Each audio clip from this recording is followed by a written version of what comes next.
네, 오늘 본문의 말씀으로 내 이름은 야곱입니다 라는 제목으로 하나님 말씀 증거하겠습니다. 어느 마을에 한 청년이 살았습니다. 그는 성격이 급하고 쉽게 화를 내는 사람인데 이 자기의 성격을 좀 고치고 싶었어요. 그런데 쉽게 화를 내다 보니까 자꾸만 후회하게 되는 겁니다. 근데 어느 날 친구와 크게 다투고 말싸움 끝에 상처 주는 말을 했습니다. 그날 밤에 너무 후회가 되는 거예요. 근데 친구한테 사과는 하고 싶은데 이 자존심이 허락을 안 하는 거예요. 미안한 마음은 드는데 자존심이 허락하지 않으니까 이게 뒤섞여가지고 이 마음에 계속 갈등이 있는 것입니다.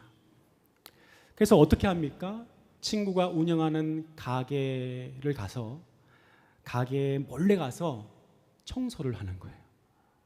친구가 가게를 문을 닫고 가면 기다렸다가 친구 가게 앞에를 막 썰어줘요. 깨끗하게 해줍니다.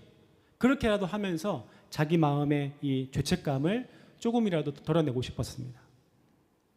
그런데 어느 날 그 친구가 이 친구의 그 청소하는 걸 알게 됐습니다. 그래서 그러는 거예요. 미안하다는 말 한마디면 되는데 왜 그랬냐? 내가 이미 용서했다. 죄 지은 사람은 발 뻗고 못 잔다는 속담이 있죠. 죄 지은 사람은 발 뻗고 못 잔다. 잘못을 한 사람이 이 미안하다는 말을 못해도 누구나 마음에 짐을 가지고 살아갑니다. 차라리 직면해서 미안하다 말하면 되는데 시간이 지나면 지날수록 골이 깊어져 가지고 이게 더 미안하다고 말하는 게 쉽지 않은 겁니다. 직면하면 되는데 미안한 마음만 가지고 살아가는 겁니다. 직면하면 되는데 혹시 그 사람과 마주칠까 봐 무섭고 노심초사 비슷한 사람만 지나가도 마음이 막 철렁 내려앉는 겁니다. 그래서 어쩌면 자기 마음 편하기 위해서 쉽게 미안하다 말하는 사람보다 미안한 마음을 가지고 살아가고 있는 사람이 어쩌면 더 미안한 마음을 가지고 있는 사람일 수 있는 것이죠. 그러니까 여러분, 혹시 여러분 마음에 내가 저 사람한테 미안하다는 말을 꼭 들어야 되는데 그런 마음 가지신 분들 여러분 너무 속상하지 않기를 바랍니다. 야곱은 무려 20년 동안 이 미안한 마음을 가지고 살았습니다. 형과 아버지를 속이고 도망자가 됐습니다. 이제 하나님께서 그를 축복하시고 고향으로 돌아가라 이 말씀 받고 출발을 했습니다. 근데 발걸음이 안 떨어져요. 왜? 누가 무서워요? 형 에서가 무서운 거예요. 형의 그 살기 어린 눈빛, 내가 죽여버리리라 했던 그 눈빛과 그 살기 어린 것을 내가 어떻게 잊겠습니까? 너무 무서운 거예요. 라반의 복수, 지지난주에 말씀 기억나시죠? 라반의 복수를 막으신 하나님을 경험했지만 그러나 두려운 마음을 어떻게 할 수가 없는 거예요. 그래서 야곱이 어떻게 하냐면 사람을 에서한테 한번 보내봅니다. 20년 만에 만날 에서가 어떻게 나오는지 간을 한번 본 거예요. 근데 6절 말씀 보면은 뭐라고 합니까? 종이 와서 하는 말이 형이 지금 400명을 몰고 온다는 겁니다. 이 말을 듣고 야곱이 얼마나 무서웠겠어요. 7절 말씀 볼까요? 야곱이 심히 두렵고 답답하여 자기와 함께한 동행자와 양과 소와 양 낙대를 두 떼로 나누고. 제가 어릴 때 잘못을 했습니다. 누나한테 물어봐요. 아빠한테 혼나면 어떡하지? 아빠가 나 혼내면 어떡하지? 근데 집에 먼저 들어가 봤던 누나가 그러는 거예요. 창호야 어떡하지? 아빠가 빨리 퇴근해서 왔어. 집으로 진짜 가기 싫은 거예요. 네. 그래서 가출한 적이 있습니다. 이 야곱의 심정이 그런 거예요. 지금 20년 만에 형을 혹시나 형이 그래도 좀 마음이 유해지지 않았을까 싶었는데 사람을 보내봤더니 400명을 몰고 온다는 겁니다. 여러분 그런데 헷갈리면 안 됩니다. 지금 만나러 온다고 했지 죽이러 온다고 하지 않았습니다. 그렇죠? 아직 사실관계가 드러나지 않았는데 그런데 두려움이 엄습하니까 형이 죽이러 온다고 믿어버린 거예요. 제2차 세계대전에 미국 전사자가 30만 명인데 또 동일한 시기에 심장병으로 죽은 사람이 200만 명이라고 합니다. 그러니까 사실 전쟁에서 죽은 사람보다 두려움 때문에 죽은 사람이 더 많은 거예요. 여러분, 우리가 가지고 있는 두려움을 보십시오. 사실 닥치지 않은 미래에 대한 걱정에 두려움은 미리 당겨서 가불해서 하고 있는 거예요. 여러분이 하고 있는 걱정에 두려움이란 감정을 살짝 한번 걷어내고 한번 생각 한번 해보십시오. 사실관계만 보면 아직 두려워하지 않아도 되는 일일 수 있습니다. 자, 이때 야곱이 그래도 하나님께 대한 믿음이 생긴 것 같아요. 기도합니다. 11절 말씀 보시죠. 내가 주께 간구하오니 내 형의 손에서 에서의 손에서 나를 건져내 주십시오. 얼마나 간절하겠습니까? 내가 그를 두려워함은 그가 와서 나와 내 처자를 칠까 겁이 나기 때문입니다. 기도하는 거 보면 그래도 믿음이 있으니까 하나님 기도를 합니다. 믿음이 있으니까, 문제가 터졌으니까, 걱정되니까 기도합니다. 근데 어떻게 합니까? 기도해도 걱정이, 두려움이 사라지지 않아요. 그래서 소떼를 두 떼로 나누고 이 소떼와 양떼를 뇌물로 보냅니다. 여러분, 여기서 중요한 것은 두 떼라는 거예요. 두 떼. 왜 이게 중요하냐면 하나님께서 1절과 2절에서 야곱이 두려워하지 않도록 하나님께서 하나님의 군대를 보내주십니다. 자, 1절 2절 같이 한번 읽어볼게요. 시작. 야곱이 길을 가는데 하나님의 사자들이 그를 만난지라. 야곱이 그들을 볼 때에 이르기를 이는 하나님 군대라고 그 땅 이름을 마하나임이라고 하였더라. 여러분, 하나님의 군대를 보고 야곱이 뭐라고 지칭을 했냐면 마하나임이라고 했습니다. 근데 원어를 보면 마하나임의 원어는 두 진영, 두 떼라는 말이에요. 두 진영을 본 겁니다. 근데 야곱이 본 것은 하나님의 군대 두 떼를 봤는데, 근데 그는 두려움을 이기지 못하고 자기 방법으로 두 진영으로 나눠서 일을 지금 해결하고 있는 거죠. 즉 무슨 말이냐? 이 두 떼는 하나님이 두려움을 해결해 주시는 방법과 내 방법, 내가 해결하려고 하는 이 방법이 충돌하는 지점입니다. 그런데 흥미로운 사실은 하나님의 군대 이야기가 1절, 2절에서 나오고 끝나버려요.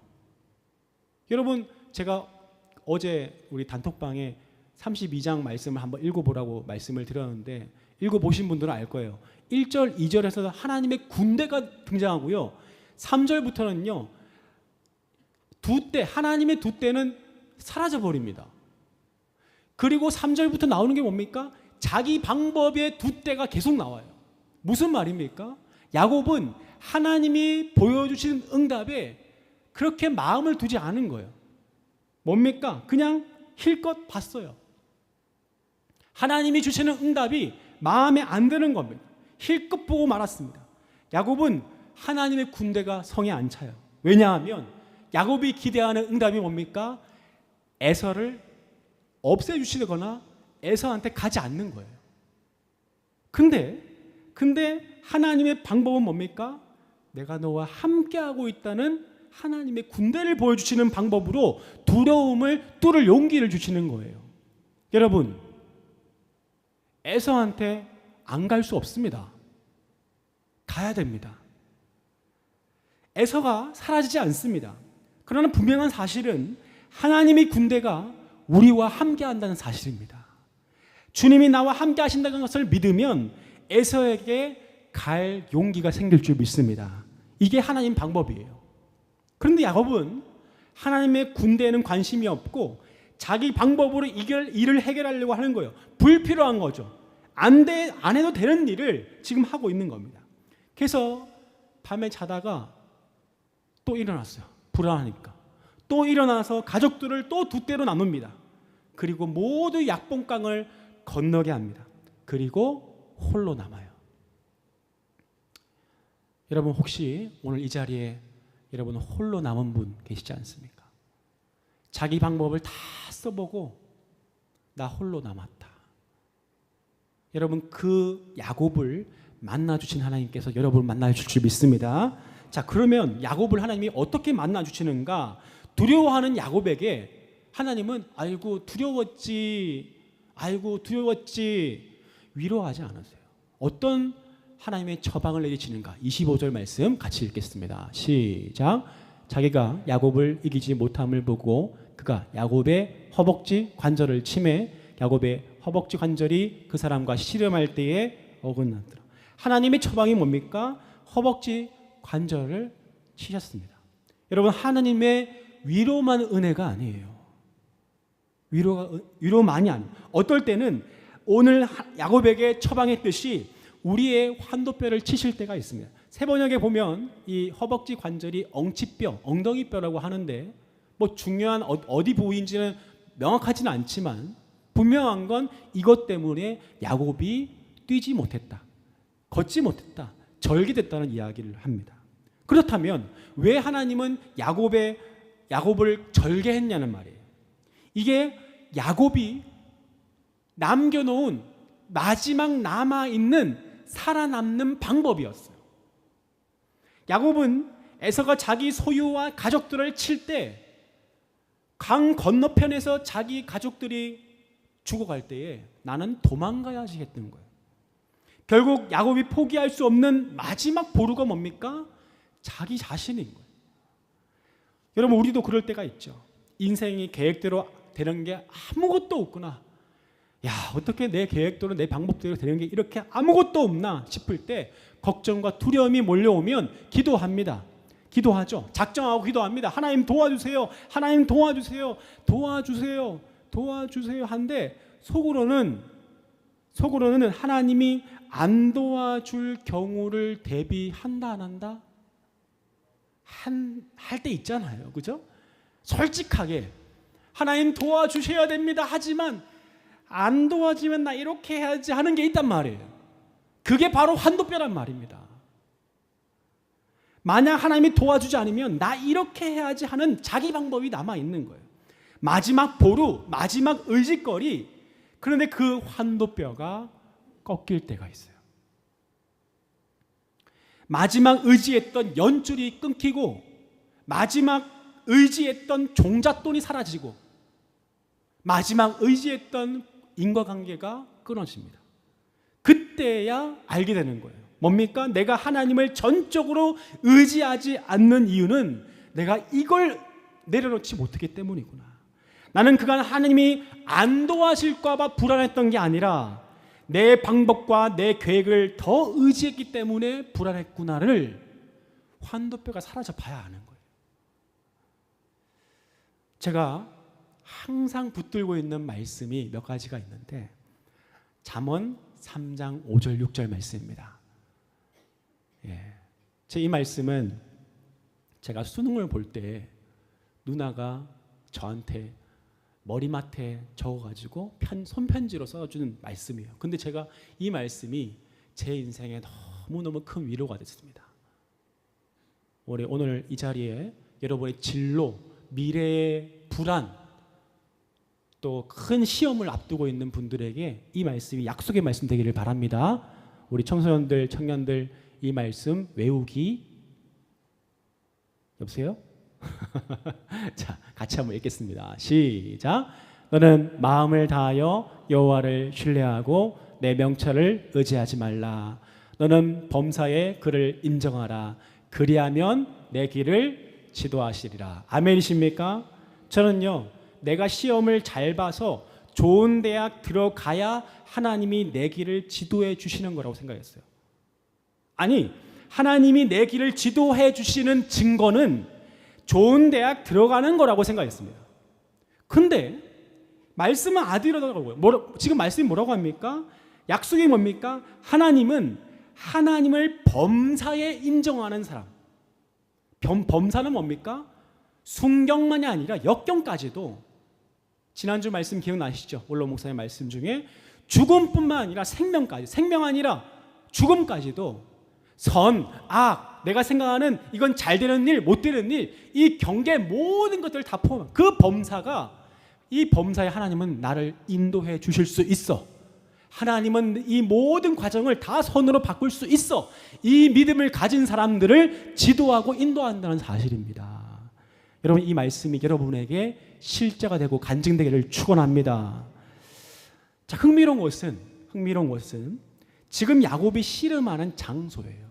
여러분, 지금 야곱이 씨름하는 장소가 어디입니까? 자, 어디입니까? 앞을 보면 잘 안 나옵니다. 성경을 봐야 나옵니다. 자, 강 이름이 나오죠? 강 이름. 그렇죠. 약복강이죠. 약복강인데 여러분 조금 뭔가 좀 이상하지 않습니까? 약복강이 누구랑 비슷합니까? 야곱이랑 좀 비슷하죠. 그죠? 실제로 어근을 보면 야곱과 똑같습니다. 그리고 씨름이란 단어는 히브리어로 보면 아복입니다. 아복. 아복의 어근도 야곱이랑 똑같아요.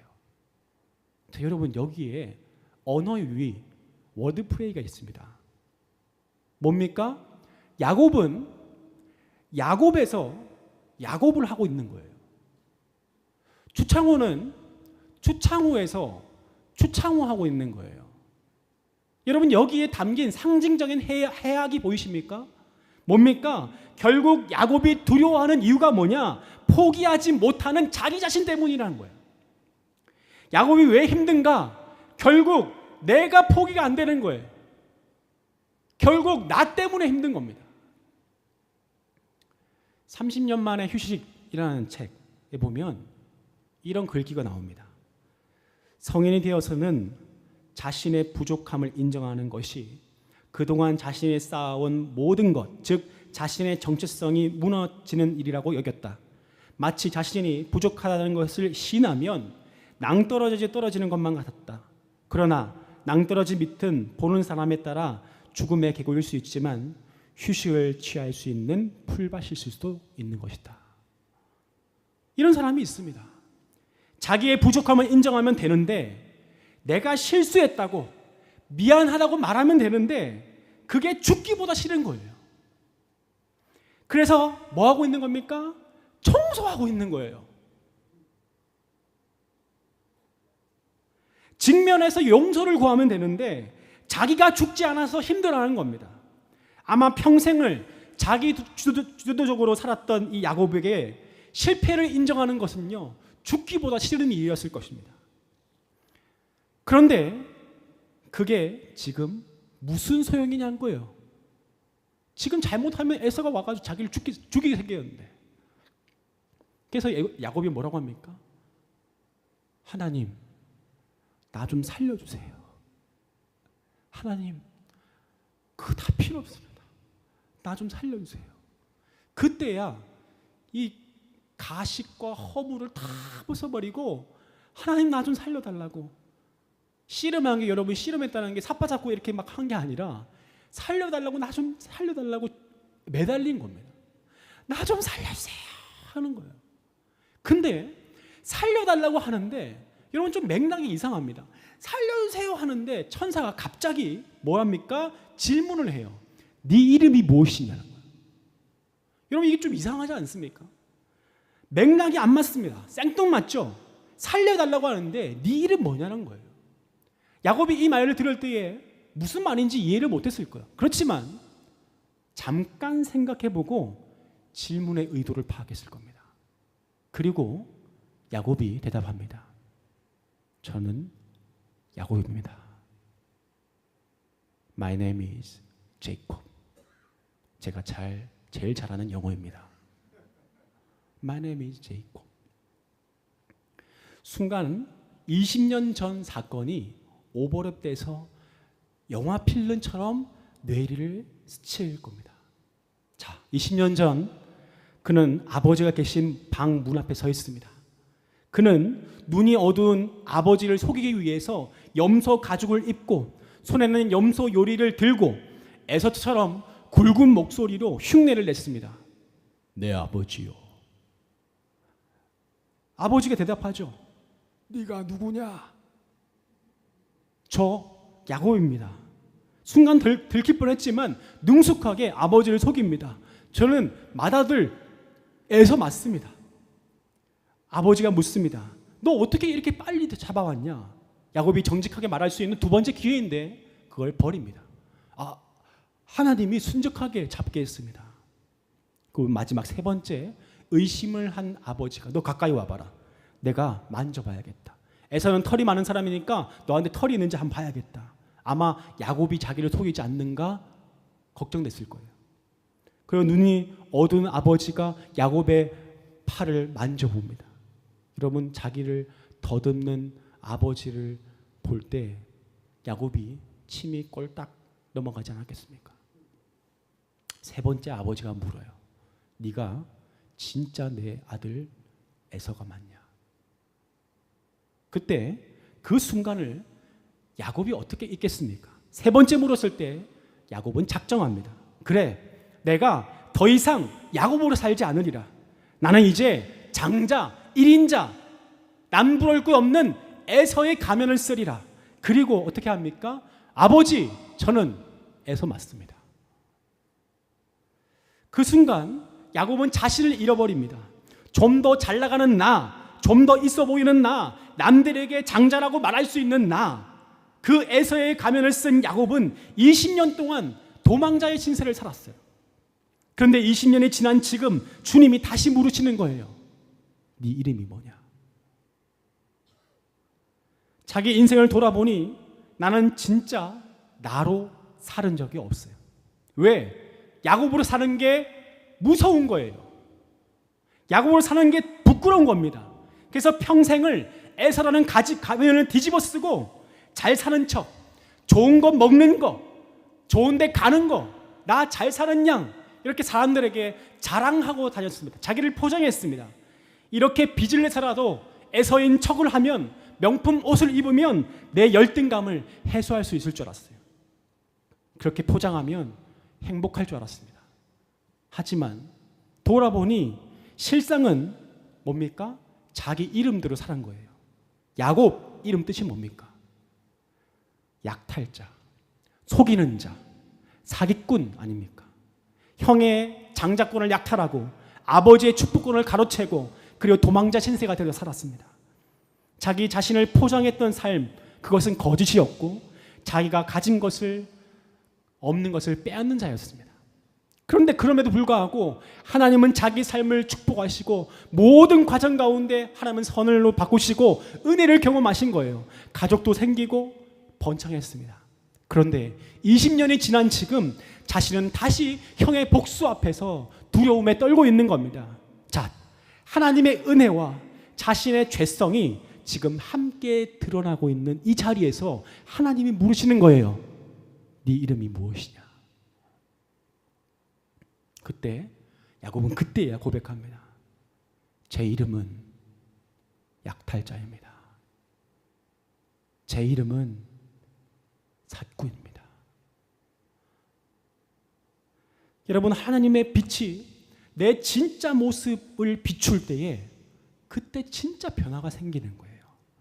여러분, 질탁동시라는 말 아시죠? 병아리가 이 계란 안에서 콕콕콕콕콕 쪼다가 이게 잘 안 돼. 안간 힘을 써서 이 콕콕콕 쪼는데 안 돼요. 그래서 어미 닭이 도와주는 거예요. 도와줘서 어미 닭의 부리와 이 병아리의 부리가 만날 때 이게 지점이 빠지직하고 깨지는 이 역사의 순간을 질탁동시라고 하는데, 하나님이 우리를 만나주시는 장면도 이렇습니다. 하나님의 은혜의 빛이 우리의 죄성을 비출 때에 우리 안에 회개가 일어나는 거예요. 그때의 역사가 일어난 것입니다. 여러분, 오늘 주의 말씀의 빛이 우리 안에 있는 거짓을 비추기를 원합니다. 우리 안에 있는 죄를 비추기 원합니다. 우리 안에 공허와 허물을 비추기를 원합니다. 여러분, 하나님의 은혜 앞에 야곱이 대답합니다. 내 이름은 야곱입니다. 여러분, 이 고백이 나오기까지 너무너무 오래 걸렸습니다. 자, 그때야 하나님이 야곱의 이름을 바꿔주십니다. 32장 28절 말씀 같이 한번 읽겠습니다. 시작.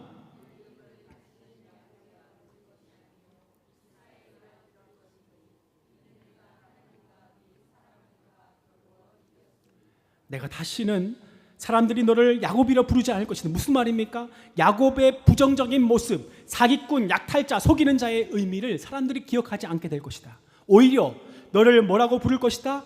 이스라엘이라고 부를 것이다. 여러분, 이 이스라엘이 이스라엘 백성의 모체 아닙니까? 영광스러운 이름, 그 조상이 됩니다.